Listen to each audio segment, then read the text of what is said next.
Thank you so much, Peter, for taking the opportunity to speak to us today. We are really thrilled that you and your colleagues have agreed to receive the Voltaire Award from Victoria. As at today's date, you find yourself in the situation of a person convicted of terrorism offences and awaiting the outcome of a retrial on 30th of July. How does a bloke doing his job find himself on the receiving end of a terrorism conviction? It's a question that we often thought about while we're in prison. I'm convinced that what happened to us was that we were picked up and charged with terrorism offences as a way of trying to intimidate the press. I don't think it had any connection with what we were doing. Very clearly there was no evidence to substantiate the charges. We hadn't even come close to the kinds of things that we're accused of. And so the only conclusion that I could come to was that this was about an attempt to intimidate the press. They came after us, I think, because we were politically convenient, but it didn't have anything to do with what we were actually doing. And so perhaps it was a question of being in the wrong place at the wrong time. Whatever it was, whatever the reason that the Egyptian authorities chose to come for us, I felt that that's what it was about. Do you think that your status as foreign journalists, or at least dual nationals, added to your attractiveness as political targets for the Egyptian government? No, I think part of it was over the fight that Egypt has had with Qatar and Al Jazeera more broadly. I think they felt that a lot of people would accept the allegations at face value. I don't think they necessarily understood who we were as correspondents and the kind of respect that we all had, and the kind of response that they got. But the fact is that I think we were, as I said, politically convenient rather than because this was about anything we'd done. You've spoken out already about your concerns about increasing stifling of free speech and transparency and accountability, and the creep of secrecy in the Australian political atmosphere. How slippery is the slope between those kinds of, everything from hushing up asylum seeker issues to the coalition's ban on appearing on Q&A, for example? How slippery is the slope between those things and where you found yourself? Look, I wouldn't want to suggest that we're on a slope towards a kind of new fascist state in the way that some people have suggested. I think that's being a little bit alarmist and probably over the top. But what worries me is that we're allowing a lot of these kinds of rollbacks of freedom of speech, freedom of the press, without really going through the kind of public debate that makes it very clear that people understand what it is that we're giving up for the sake of national security.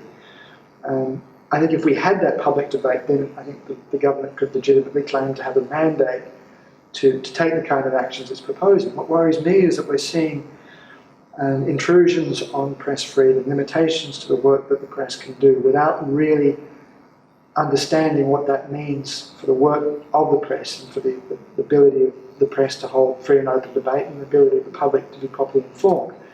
We need that debate before we can actually go through with the kind of legislative changes that the government's proposing.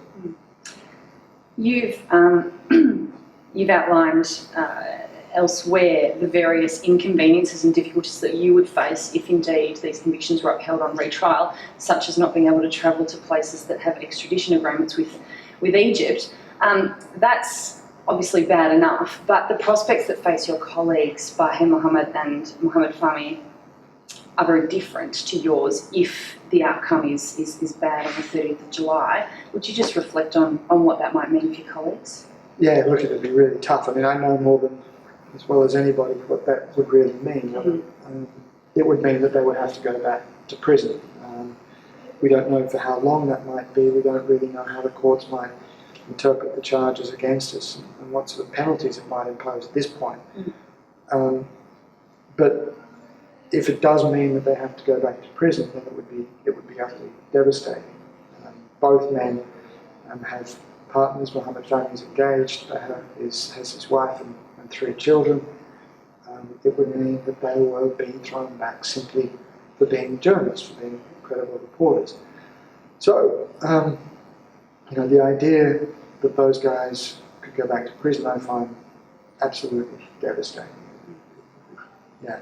incomprehensible. Perhaps particularly in light of that, and in light of the fact that this is your umpteenth interview even for today, I wondered how it sits with you that you have suddenly become something of a poster child for press freedom, for freedom of speech. I mean, is that something that sits easily on your shoulders, or is it a bit surreal, I imagine? It is a bit surreal, but in a way I thought long and hard about this. I don't feel particularly comfortable with it because, as I've said, what happened to us wasn't because of anything that we particularly did. If I'd done some extraordinary reporting that exposed some massive wrongdoing, if we pushed the boundaries, if we'd done major investigations, then I'd understand it. But we didn't. We've been given the limelight because of what was done to us rather than because of anything that we did. But at the same time, I also recognise that we've come to represent or come to stand for something much bigger than simply our case alone. And in that respect, it makes sense and I understand it. As I said, I do feel, as you mentioned, I do feel slightly uncomfortable with it, but it's the way it's worked. And I feel as though if I walked away from it, if I simply said, look, this is too big for me, it's not about what we did or anything like that, then I'd also be abrogating a responsibility. I've got a responsibility to take this and do something with it. Well, it is my pleasure to present to you the Voltaire Award for free speech, even as accidental or unwilling ambassadors for this issue, to present the Voltaire Award for 2015 to you, Peter Greste, and to your colleagues, Bahir Mohammed and Mohammed Fahmy. It's my honour as the Senior Vice President of Liberty, and thank you so much for accepting this award on your own behalf and on behalf of your colleagues. So thank you so much. Thank you so much. That's wonderful. And it's a great honour. I mean, this is... And there's that as well. Thank you so much. And as I said, in a lot of ways, this is very much, I think, I'm accepting this on behalf of Fahmy and Bahir, but also on behalf of everybody that stands up for and believes in freedom of speech. Thank you so much.